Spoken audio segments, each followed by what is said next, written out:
ओडिया चलचित्र जगतर परिचित चलचित्र निर्माता तथा विशिष्ट व्यवसायी रवीन्द्र साहू परलोक। केन्द्रापड़ा जिला निवासी रवीन्द्र साहू किछि दिन धरी असुस्थ थिले।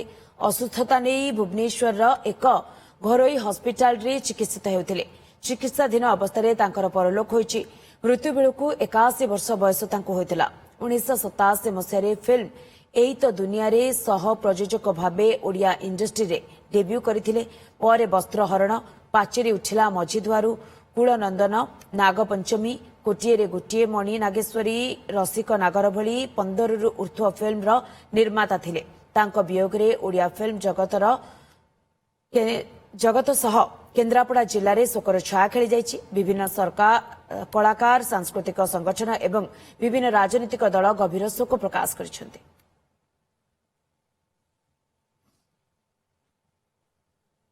को आम हरइचु ए शून्य स्थान कहीं पूरण करें नहीं। से समस्त को बहुत भल पाउथिले। से गोटे विशिष्ट प्रयोजक थिले।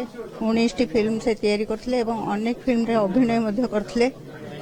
ये अपूरणीय क्षति केबे भी भरिब नहीं। आम घरे गोटे मुरबीर शून्य स्थान जहाँ को कि कहीं भी पूरण कर नहीं। समस्त आम बहुत दुखित। ए दुखरे आज आम समस्ते म्रियमाण। अत्यंत दुखद घटना जे आम सांगर जने बंधु दीर्घ दिन विभिन्न प्रकार संपर्क थिबा बंधु मोर रवि बाबू आज तांकर देहांत हो गला। यह अत्यंत आम मर्मन्तुद दुखदायक घटना। तांको बयस रे आमे समस्ते भल थला बेले से चली गले। एते सुख स्वाच्छंद्य भितर थाई सुद्धा सेटा बेसी कष्ट देला। रवि बाबू दिन थला से जन सफल व्यवसायी थिले। समाज सेवा तांकर निजर जीवन बीती जाइछि। बहुत संगठन सहित अनुष्ठान सहित से जड़ित। दीर्घ दिन संग्राम पर से आरंभ करते फिल्म तैयारी कर फिल्म प्रयोजक। से विभिन्न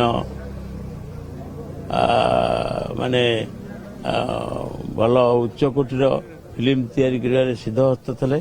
जतक फिल्म बोधे सबू हिट ओडिया फिल्म।